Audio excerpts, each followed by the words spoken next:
जब पूरी दुनिया की सांसें मिडिल ईस्ट में अटकी हुई हैं, जब हर कोई ये देख रहा है कि ईरान, इजराइल और अमेरिका के बीच अगला धमाका कहां होगा, ठीक उसी वक्त दुनिया के दूसरे कोने में एक और तानाशाह ने महाविनाश की तैयारी तेज कर दी है।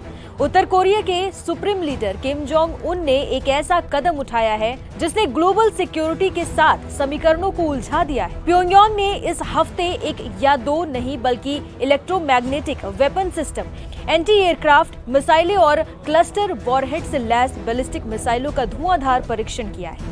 ये महज रूटीन टेस्ट नहीं है, बल्कि ये उन नई जंग की तैयारी है जिसमें दुश्मन को संभलने का मौका तक नहीं मिलेगा।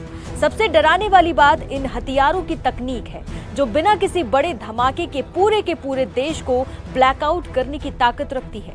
इन परीक्षणों में सबसे ज्यादा चर्चा इलेक्ट्रोमैग्नेटिक यानी ईएमपी हथियारों और कार्बन फाइबर बमों की हो रही है। अब सवाल ये है कि ये इतने खतरनाक क्यों हैं? दरअसल ये हथियार पारंपरिक विस्फोटकों की तरह सिर्फ इमारतों को नहीं गिराते, बल्कि ये इलेक्ट्रोमैग्नेटिक एनर्जी का इस्तेमाल करके दुश्मन के पूरे इलेक्ट्रॉनिक सिस्टम और डिजिटल इंफ्रास्ट्रक्चर को एक झटके में दैत कर सकते हैं। सोचिए, ना इंटरनेट चलेगा, न रडार काम करेगा और ना ही बिजली की सप्लाई बचेगी।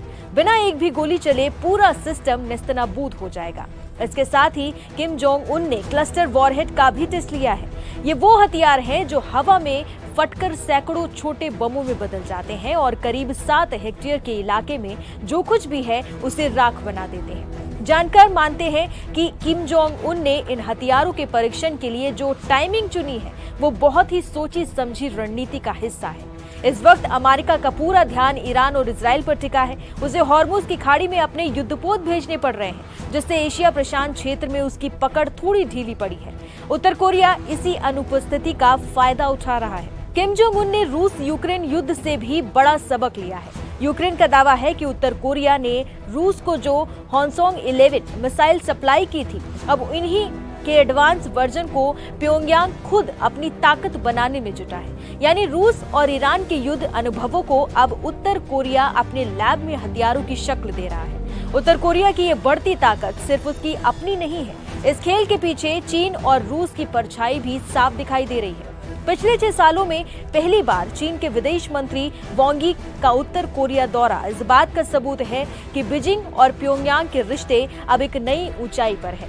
वहीं रूस को हजारों सैनिक और गोला बारूद भेजकर किम जोंग उन ने पुतिन का भरोसा भी जीत लिया है। आज उत्तर कोरिया वही असममित यानी कम लागत वाली युद्ध रणनीति अपना रहा है, जिसका इस्तेमाल ईरान ने मिडिल ईस्ट में अमेरिका के खिलाफ किया है। संयुक्त राष्ट्र के कड़े प्रतिबंधों के बावजूद किम जोंग उन का ये दुस्साहस ये बताने के लिए काफी है कि आने वाले वक्त अंतर्राष्ट्रीय सुरक्षा के लिए बेहद चुनौतीपूर्ण होने वाला है। सवाल अब ये है कि क्या अमेरिका 2 मोर्चों पर एक साथ लड़ पाएगा?